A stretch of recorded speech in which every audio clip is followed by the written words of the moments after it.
You're listening to Three Kitchens Podcast, hosted by Heather Dyer and Aaron Walker. We're on a mission to inspire home cooks like us to try new recipes and make good food.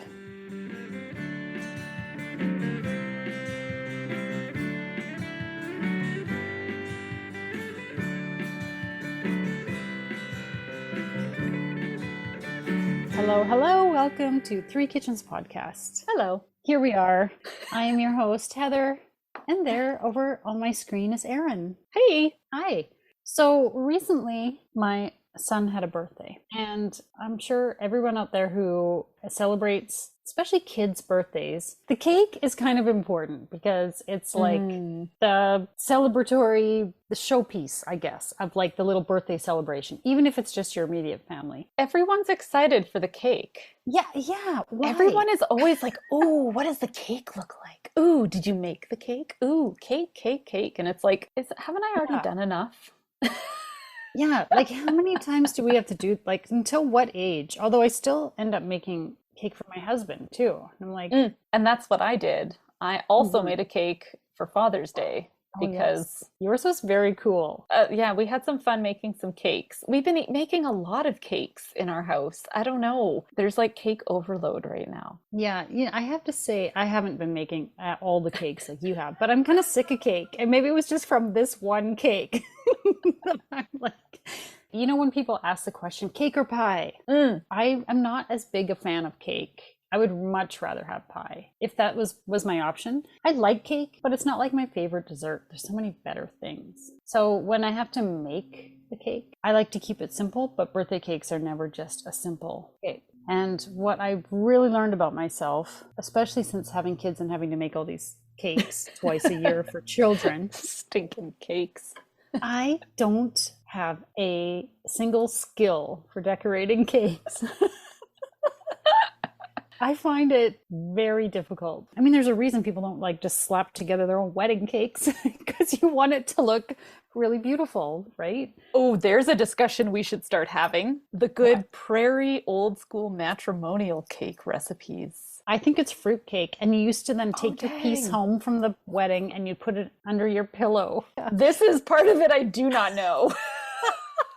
Here's the tradition: sleeping with a piece of cake under the pillow. Okay. It is thought that a person sleeping with a piece of wedding cake under her pillow will dream of her future partner that night. This custom dates back almost 300 years and is often practically combined with wedding favors being tiny, perfect replicas of the wedding cake.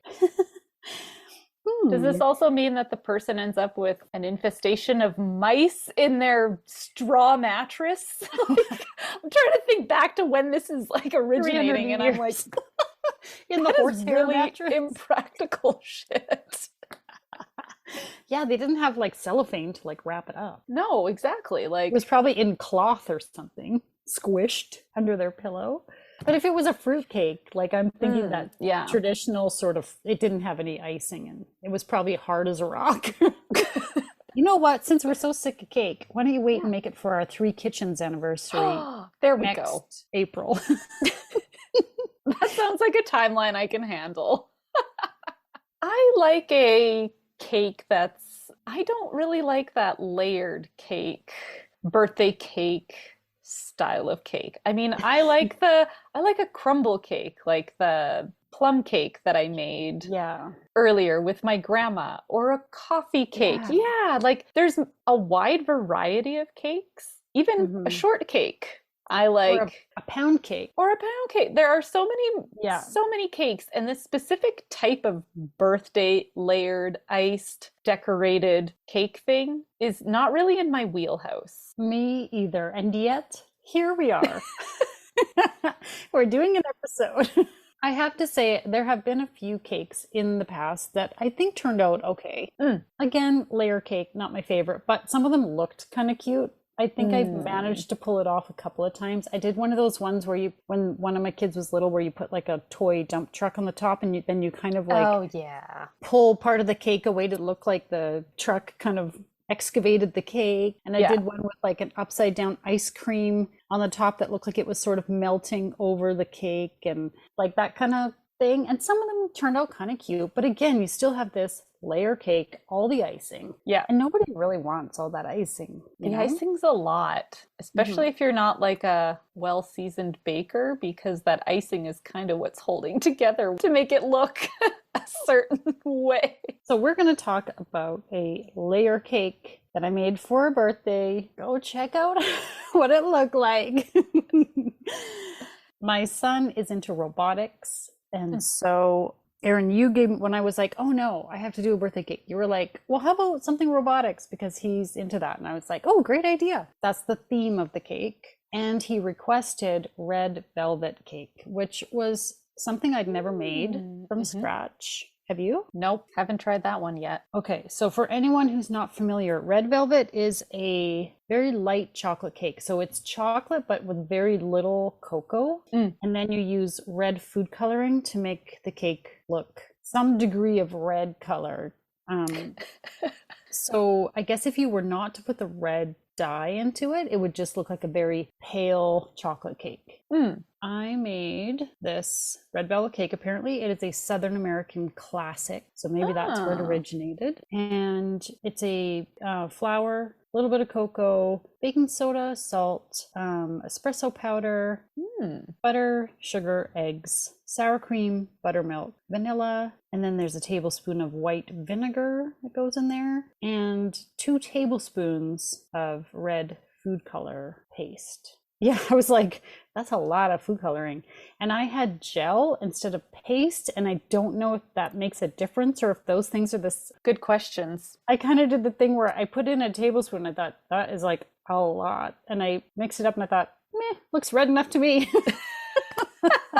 So I didn't fuss too much about it. And it probably could have been a brighter red color in the end, but I mean, who cares? It still looked red. Red enough. And really, that doesn't add anything. It's just the color to it. That's what makes it a red velvet cake. It doesn't add anything to the cake itself. Yeah. It's a bit of a funny recipe, right? Because I was going to say, how did this come about? Like, I really wonder how this came about. Like, did somebody drop their red food coloring into their cake? And then they were like, oh, yes, this is a red velvet cake. Yeah, and I don't have very much cocoa, so we're just going to put a little in there.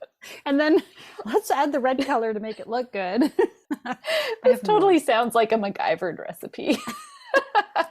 You'd think that this would be perfect for me. So it's a simple, pretty typical cake recipe method. And then this recipe made 3 cakes. I did 9-inch round pans. Sounds good to me. Now, they're dark pans, so I did have in mind Erin's tip about lowering the temperature on the oven by 25 degrees and baking them a little longer so that hopefully they don't do that dome thing. Yeah. It didn't work for me. I don't know what. I have no idea how you make a cake not domed. Yeah, good question. And it's why you always see people cut it off.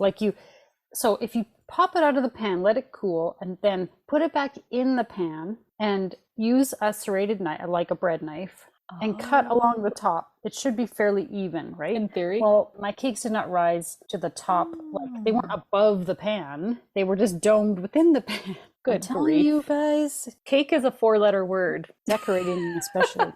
So it so happened I was chatting with a friend of mine who lives down the street the day that I had made the buttercream. I was about to ice and I see her out. So she stopped by and I talked to her and she goes, oh, well, I have this book I'll lend you. And she ran home, brought it back. It's called The Cake Bible by Rose Levi Barenbaum. And it's a big cake Bible. Ooh, it's good you work out at the gym lifting that thing.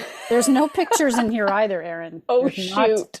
There's lots of recipes, but it's all text. Oh boy. So I didn't have the benefit of this before I baked my cakes, but I do think there were some interesting things in here about high altitude. And I was like, this could be why we have trouble with cakes. I think that is our biggest obstacle when it comes to a lot of cooking. A lot of our cooking is making the appropriate adjustments for our altitude. Yeah, and it's something you always forget about because it's not like we're on the top of a mountain. We're in the prairies, but our altitude here is... I Google this every time I'm canning. You think it would stick in my brain. Nope, sorry. Your brain is currently full. Please try again later. 1,045 meters, which is 3,440 feet Yep. above sea level. So, according to Rose, who wrote this cake Bible, it says here problems with cake baking usually begin at over 3,000 feet. Yep. Yeah, lower air pressure causes water to boil at lower temperature, so more evaporation takes place during baking and cakes may be dry. Ding, ding, ding. That happens all the time. If too much evaporation takes place, there will not be adequate moisture to fully gelatinize the starch and set the structure. The structure is further weakened by the tendency for cakes to rise too much at decreased air pressure and subsequently collapse. So that's the other thing they do is they kind of bubble up the middle and then Yes. that happens to me all the time. Remember when we made the Persian love cake and we're Ooh. like, why are all the nuts like sunk in the middle? Well, I think it kind of went up and then fell down. Like, That's what happened with that rhurbarb cake that I tried as yeah, well. exactly. Ha. She has some tips here. It's like decreasing the sugar makes more liquid available. That's one method. Okay. But decreasing the sugar could adversely affect the flavor balance. So then you have to decrease the leavening and slightly increase the liquid. So clearly there's a lot. I mean, we know it's science, right? So there's a lot going on here. And then she says at elevations above 3,500 feet, increasing the oven temperature by 25 degrees Fahrenheit will help set the structure faster. So here we were lowering it to account for the dark pans, but it needed to be actually increased because of the altitude. So we're just kind of hooped no matter what we do. How do people bake cakes here? Okay, so hold on a sec. If you're supposed to lower the temperature because of the pans, but you're supposed to raise the temperature because of the altitude, shouldn't we just keep it at the same temperature? Did the two cancel each other out and then it's all magic? I don't know, Erin. Don't ask me. Okay. Oh, dang. Okay, we did talk about fondant before I started this. You and I talked about it because you used it for your hamburger cake. Yeah, I'm not sure where I came across this, but I saw somebody make a cake that looked like a hamburger. And my husband, he's the burger master in our house. And we've also been watching the Is It Cake on Netflix. I love those shows. I don't know why, but as a family, we're really into that right now. And you try to pick which one is the cake. They make these hyper realistic cakes, and my kids were like, we should make a hyper realistic cake. And I was like, no, but how about we try making like something a little different for Father's Day? Because we thought it would be a fun activity to do. So I made a burger cake, and it was just a basic vanilla cake. And I added cocoa powder to part of the batter just to make the burger part so it looked brown. And then I kept the other two cakes just vanilla so that they could be iced and look like the bun. And then I used fondant to make the lettuce and the cheese that went on the cake to look like a burger. It looked really good. It turned out really good. I've never made one of these cakes before, and I was like, ooh, this isn't going to be like a hashtag fail. No, it was great. That's why after you posted it, I made sure to post it on Three Kitchens because it's like, look at this cake Erin made. It's awesome. I think you are more critical of your cake texture. Oh, we should talk about the actual eating the cake. Because because I want to talk about eating it. Because everybody in the house, I really liked the texture of your cake. It was a very fine crumb. People talk about the crumb of a cake, and I'm not exactly sure what that means. I'm not really sure what that means either, but I'm going to let's make some leaps and assumptions here, because that's what we do best. But when I think of the Persian love cake that you made, I would say it had a very coarse crumb, because it was like big pieces and big air gaps of cake. And even with like some of the coffee cakes that you make, it's a lot coarser. Like there's bigger chunks when you cut into the cake, whereas this one, when you cut into it and ate it, everything seemed really fine. You said like, oh, it turned out really dry, and I thought, I think it's just the fineness. And then I also wondered if you didn't want to use red food coloring, I wonder if you could use beets in this. To make it red. The beets are much more moist, which might also help us at our altitude with our issues, right? Maybe that's why all of our prairie cakes are like zucchini cake and banana cake and beet cake, because it helps the moisture in our cakes. That could be. It's just a natural adaptation that we've got. We're so smart. I found it dense, I guess. Mm-hmm. And I think a Um, finer cake would be more dense just because yeah. everything's more packed in there. I thought it was really tasty. I mean, it was a red velvet cake. It's what I expected red velvet cake to be. Mm-hmm. I do Mm-hmm. think red velvet cake goes better with a cream cheese icing, which is sort of the traditional way of serving a red velvet Oh, cake. But I have interesting. one family member who doesn't really love cream cheese icing, so I just went with vanilla buttercream. I do think it's better with cream cheese icing because, I mean, who doesn't What's like cream wrong cheese with your icing? kid? Weirdo. I know. How did you know it was a kid? Oh. How did I know who it was? You know which kid. So I do think that that type of icing, Yeah. because it's a mild flavored cake. Like I said before, there's not a lot of cocoa in it. So No. it's not like a rich chocolate flavor. It's kind of like it is somewhere between a chocolate and a vanilla cake. Remember that German's chocolate cake that you Yes. made? Yeah. I think that was Hmm. better than this, though. And I honestly don't remember the decorating of it. It was just that glazy kind of thing, and you left the sides exposed. It's the Right. sides. I've Yes. had it with decorating the sides of a cake. I just marked this. If a cake is not level before icing, it is unlikely that the iced cake will look even. Well, no shit, Rose. I mean, yep, that's exactly what happened to me. I did a whole video Oh of boy. various points during this decorating process, and it was there was a lot of laughing at myself. And so please check that out and enjoy how ridiculous and terrible my cake decorating is. And when I was icing this, and one part of the video, I was like ready to get going with my with the gray, the top, and I was like, do I start on the top or do I start on the sides? Like I don't even know what to do. And I was, Erin, why can't you talk back through the video?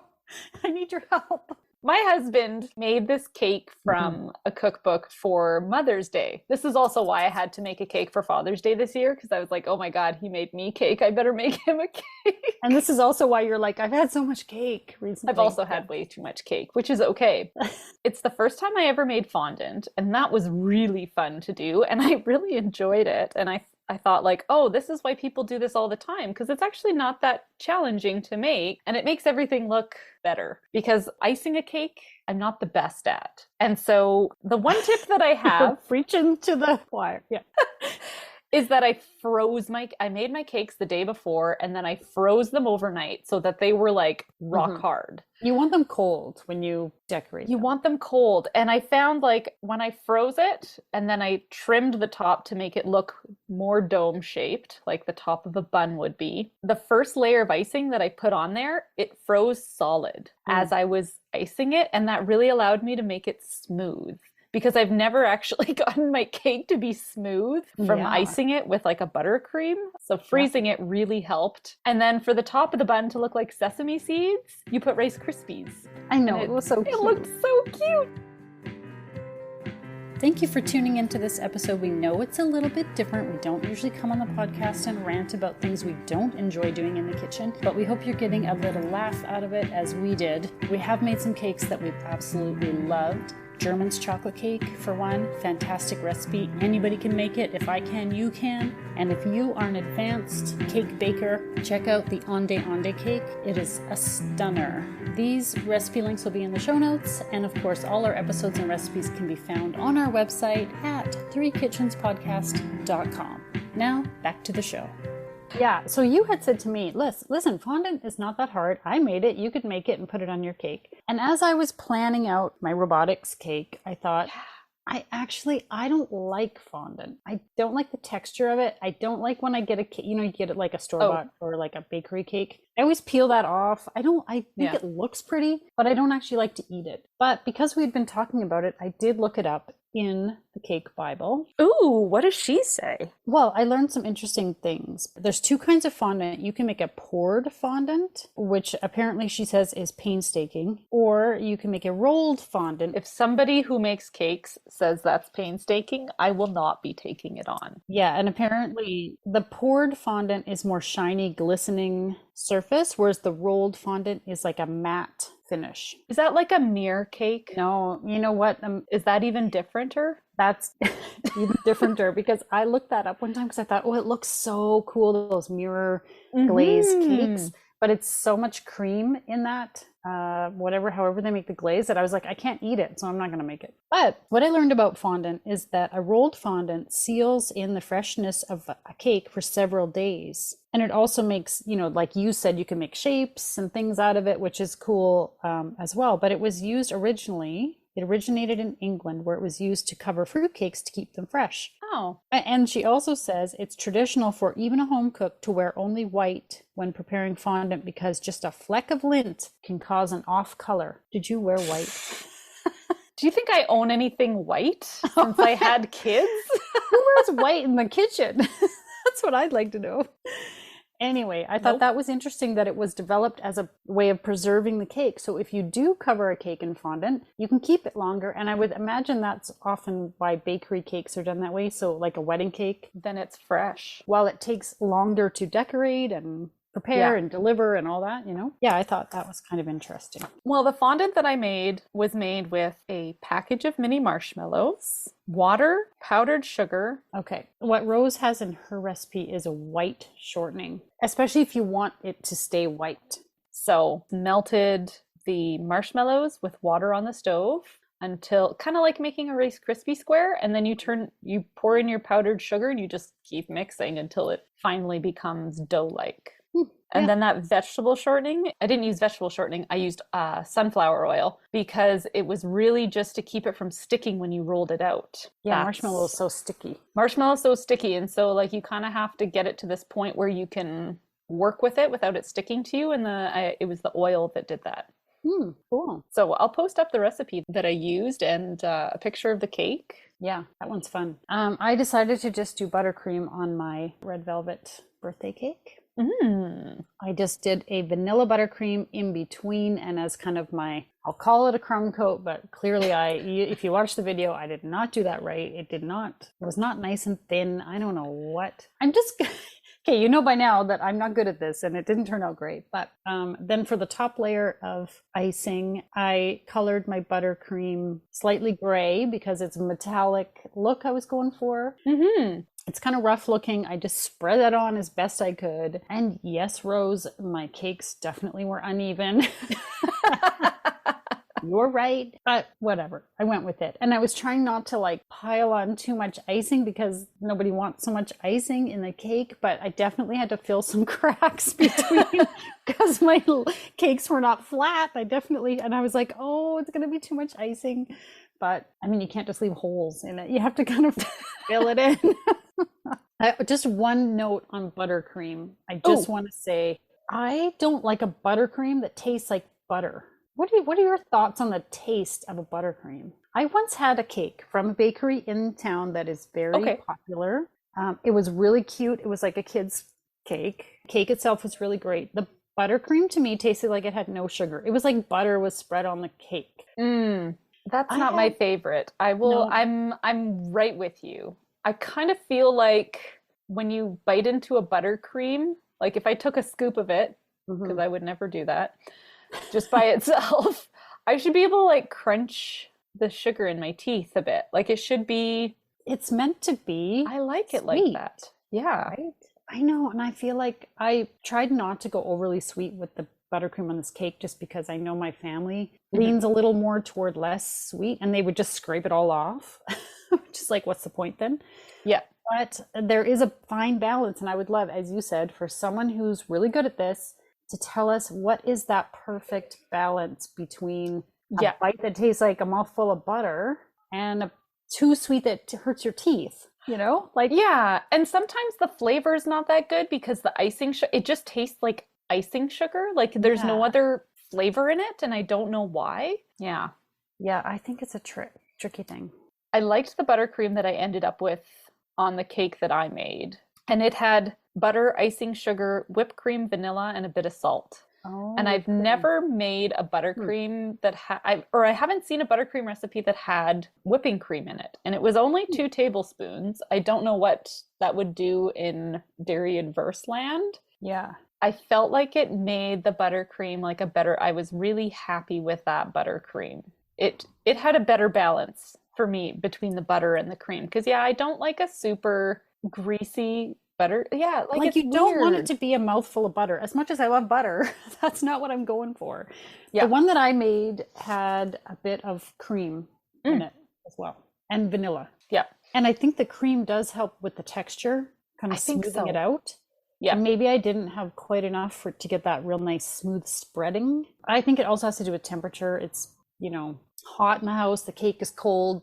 There's so many variables. Like that's just makes it tricky for people who don't have Yeah. education or experience baking Yeah. these things. Okay, and the other thing I did to decorate this is I made sugar cookies, which I'm far more comfortable with, and those were so much easier.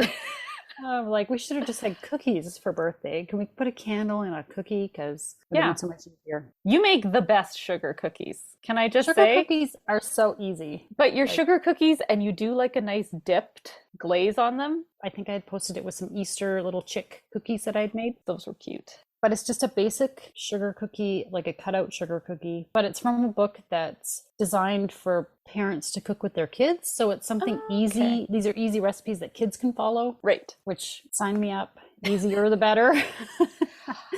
It really is about finding the right recipe and then doing it well. So take the pat on the back. Okay, thank you. Thank you for that. And so to make these cookies, I wanted them in the shapes of gears. I had to kind of make it myself. So Oh, you made those? I did. So I had flowers and I had snowflakes and I had just circles. And so I kind of used those. Anyway, if you see in the picture, you'll see that I just kind of made it up. I think it worked out really good. I think they turned out okay. I really liked that. And so I just put them on the side of the cake, a few of them. Mm-hmm. That was my cake adventure. Oh my good Lord. Honestly, and I think there's a trick because it's ridiculous because I love watching other people ice cakes and decorate They cakes. make it look so... I look at it and I'm like, I can do that. Yeah, I that's the problem. hate those people. I know. I've had it with They those. make me think I could do something that I clearly cannot. But I think there's something about the texture of the icing has to be perfect. So that it actually, because it looks like it smooths on so nice, and I felt like I was like really trying to plaster my icing on there. Like maybe my icing wasn't smooth enough, or the temperature wasn't quite right, or I don't know. It seems like it's a real tricky thing. It's a fine-tuned art. And those people who make it look so easy have probably had their share of ugly robot cakes or whatever in their past too. So, they just kept with it. I will not be making this my new hobby. Do you think they buy their kids birthday cakes because they're like, I've done this already all week. I'm just buying you a cake. It's like the shoemaker's kids. Exactly. Right? Yeah, exactly. Possibly. That's what I like to tell myself. Maybe somebody knows something more about baking and wants to share it with us. We need to have a professional cake decorator come on and give us some tips for us home bakers who don't know shit about decorating cakes. And how can we do something simple to make a nice cake at home? Yeah. Simple tips for making nice Is there such cakes. a thing? I don't know. Yeah, if you have a good at-home pretty cake, please tell us about it. Clearly we're in need. Help us out without having to read a cake Bible. I mean, there's some interesting stuff in here, but Can you give me the Coles Notes version when you're done, Heather? I'll do my best. Lots of people are good at it. Mm-hmm. It's just not us. No, We're good at other things. I'm not exactly sure what I'm good at. you know what? Just because it doesn't look pretty doesn't mean it doesn't taste great. Cake is a 4-letter word. Cake is. Beep. And now for the fine print. Join us over on the socials: Facebook, Instagram, YouTube, and on our website at 3kitchenspodcast.com. Remember, when you like, follow, subscribe, and leave us a review, it helps more people find us. Thank you so much for listening. Go buy a cake, everybody. Go support your local bakery. That's right.